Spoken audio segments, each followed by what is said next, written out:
Los periodistas.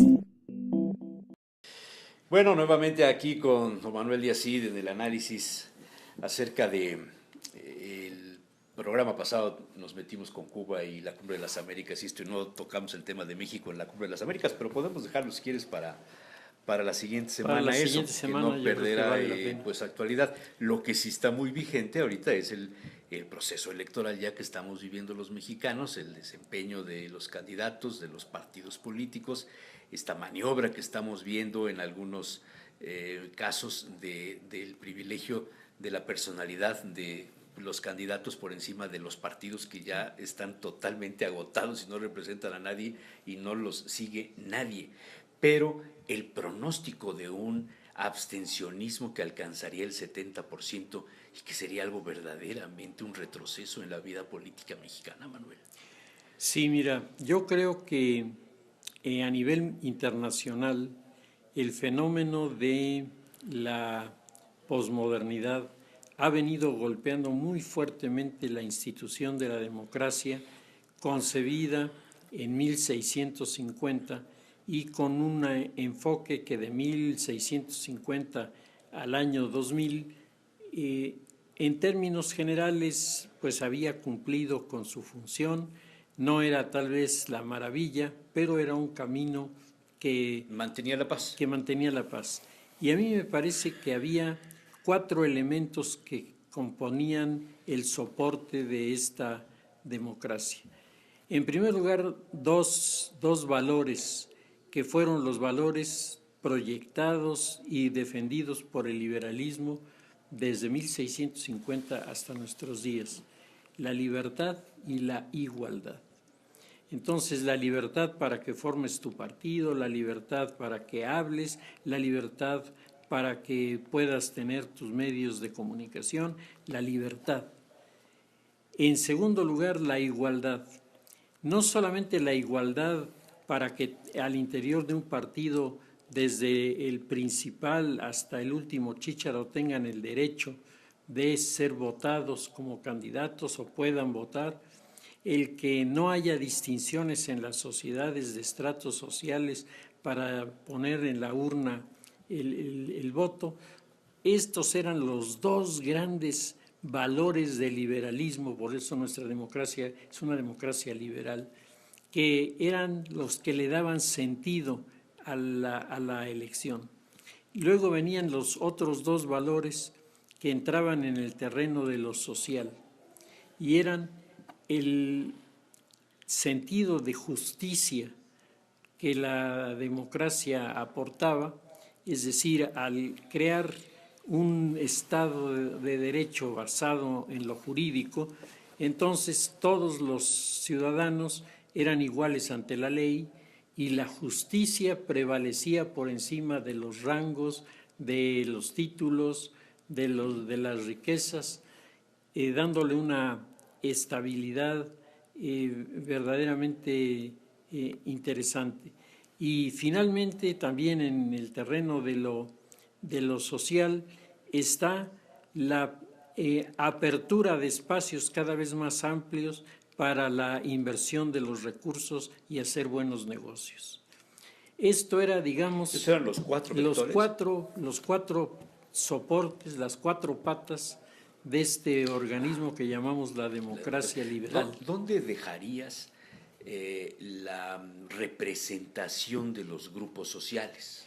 Los trabajadores, los campesinos, etcétera. ¿Dónde entraría esto? Entra en la igualdad, en el concepto de la igualdad. Todos tienen posibilidad de ser senadores o diputados o gobernadores. No importa si son trabajadores del campo o de la ciudad o de lo que sea. Así es, no importa la ocupación que tenga siempre y cuando sea lícita, no importa el estrato social al que pertenezcas siempre y cuando no tengas antecedentes penales. De ahí la fortaleza del PRI que conocimos de 70 años de darle valor o fuerza o presencia a estos gremios, ¿no? Claro, y eso te explica, entre otras Porque cosas, se mantuvo el juego del PRI durante todos estos años, que uno decía, pero es que ¿por qué no hay una reacción en la sociedad? No la había porque todos tenían un pedacito. Claro, la sociedad tenía elementos de justicia que le gustaban, tenía espacios para hacer negocios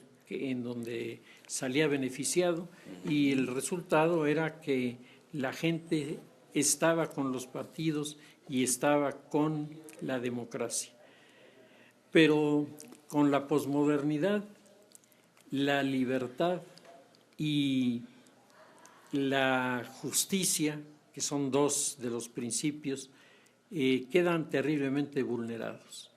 Y particularmente en nuestro país. Pareciera una contradicción, ¿no? Claro. Que con más avances en la tecnología, en la modernidad, en la globalización de las ideas y del comercio y de los medios de comunicación, se limiten más la igualdad y la libertad. Así es, parecería que deberíamos vivir en el emporio de estos principios, y no es así. Y no es así por un fenómeno que ha ocurrido al interior de los partidos. Los partidos eran plenamente conscientes de que con todas las limitaciones de la representación y con todas las limitaciones en lo que se refiere a la educación política de la comunidad, había un diálogo entre sociedad y partidos que era llevado a cabo sobre todo por las figuras que se iban colocando para ir creciendo en el escalafón hasta poder lanzarse de candidatos, y esto le daba estabilidad, le daba simetría a las posibilidades de competir por los puestos.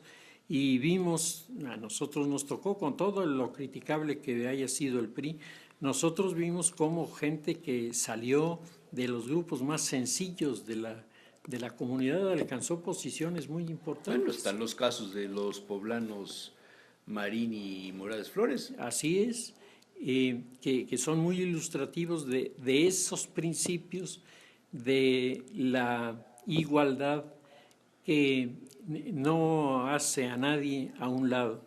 Y al no hacer a nadie a un lado, la gente en principio está contenta. ¿Qué ha pasado, Jesús Manuel? Lo que ha pasado con nuestra democracia es que los partidos y los actores políticos de los partidos menosprecian a la sociedad. Ya no tratan de acercarse a la sociedad. Se han convertido en una aristocracia. En una oligarquía. Una oligarquía. En una oligarquía. Y bueno, en el estudio de los sistemas políticos de Iberoamérica, yo he dado esa materia en la UPAEP. Uno de los datos más interesantes es que en el año de 1900, en casi todos los países de América Latina, hubo gobiernos basados en el principio de la oligarquía. Y los gobiernos basados en el principio de la oligarquía tuvieron un enorme éxito económico. Porfirio Díaz. El porfiriato aquí. Y en Centroamérica, Somoza, por ejemplo. Claro, y te vas hacia... Stroessner y te vas a ir a Sudamérica y encuentras muchos casos. Así es. El mismo Perón en un determinado momento, ¿no? Claro, y te vas a Chile, y lo encuentras que se crean las fórmulas con Balmaceda, el presidente Balmaceda, de estas oligarquías en las que los fenómenos eran tan peculiares, Jesús Manuel, como que los candidatos del Partido Liberal o Colorado, como se llamaba ya, y el Partido Conservador marcaban diferencias entre ellos y sin embargo eran socios en los negocios. Es decir, los dos estaban comprometidos en una empresa que exportaba vinos a Nueva Zelanda o exportaba productos al mundo oriental, y no había ningún problema. Había, es más, una especie de soporte entre los dos a una realidad que iba creciendo cada vez más en las demandas.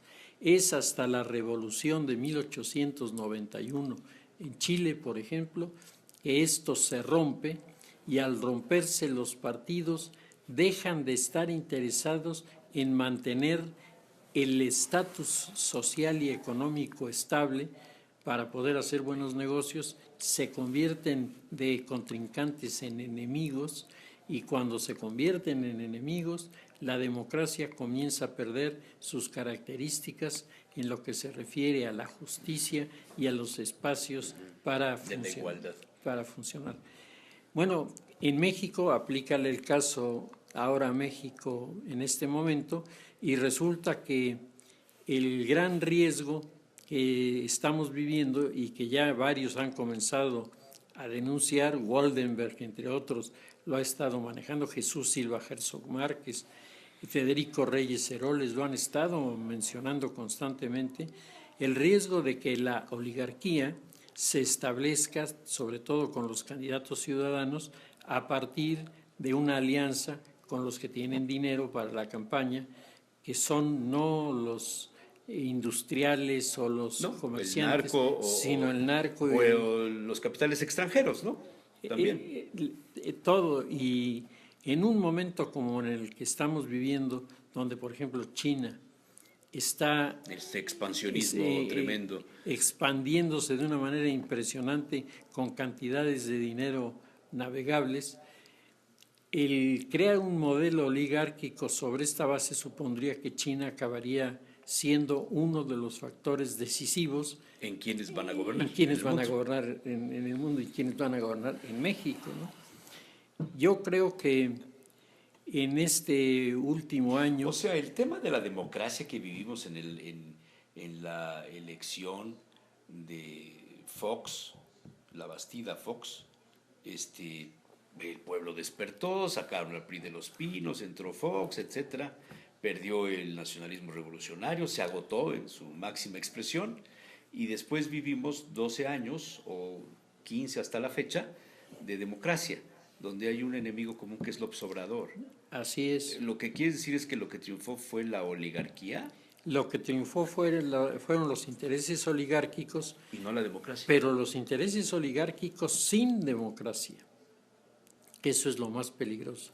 Porque los intereses oligárquicos vinculados al porfiriato, o los intereses oligárquicos vinculados al grupo de Balmaceda, o los intereses oligárquicos vinculados a los grupos que apoyaban la gran reforma en Argentina en 1910, cuando tú ves las diferencias del comportamiento de estas oligarquías, la explicación está en que hacían negocios y buenos negocios, pero estaba proyectada esta relación para darle a la sociedad un fortalecimiento, un crecimiento que les permitiera en el terreno de la democracia saber por quién votar en las elecciones. O sea, lo que estamos viviendo, las reformas que hizo Peña Nieto corresponden a un sistema dominado por la oligarquía sin democracia. A mí me parece que puede encajar perfectamente en esta visión. Y bajo esa óptica la sucesión se transforma en elementos donde los partidos no tienen absolutamente nada que hacer. No, sino quien le garantiza a la oligarquía mundial claro, la continuación sino del proyecto. los acuerdos entre los dirigentes de los grupos oligárquicos, que son los que, conociendo primero las realidades de los partidos, las realidades de los candidatos y por otro lado teniendo una influencia sobre la sociedad para apaciguarla, operan en el momento en que ellos deciden a su favor y no a favor de la sociedad. Y esto es muy delicado porque el modelo de la polis oligárquica, como lo llama el chileno Pedro Morandé, no era un modelo en el que solo estuvieran presentes los intereses particulares de los negociantes. Era un modelo que estaba preparando a la sociedad para irla incorporando cada vez más y más en las votaciones. Y entonces eso daba como resultado que sectores de la sociedad que tenían, por ejemplo, analfabetismo, se hicieran campañas de alfabetización y con las campañas de alfabetización se repartían cartillas para la participación política, es decir, la gente iba adquiriendo los conocimientos y además se iba interesando en ellos. En nuestro país, en este momento, Jesús Manuel, el gran problema es que la sociedad, la comunidad, no está interesada en prepararse frente a estos problemas, sino ha caído en el garlito de denunciar y protestar todo el tiempo contra cosas reales, pero la protesta no resuelve nada y lo único que están haciendo es generar una dinámica que está orientada a la no participación, que está orientada al voto en blanco, que está orientada al voto de castigo, entendiendo el voto de castigo por el voto que se anula en el momento en que uno llega a la urna, y nada de esto está fortaleciendo ni a la democracia, ni está mejorando a los ciudadanos, ni está creando mejores actores políticos. O sea, no votar, anular el voto, es fortalecer el sistema oligárquico. Claro que sí. Porque se reduce el número de las personas que van a decidir quién gobierna. Así es. Tremendo. Manuel, muchas gracias. Muy interesante. Muy amable. Gracias, Jesús Manuel. Bueno, análisis breve y sustancioso. Aquí con Manuel Díaz y me quedo con esa idea. Los periodistas.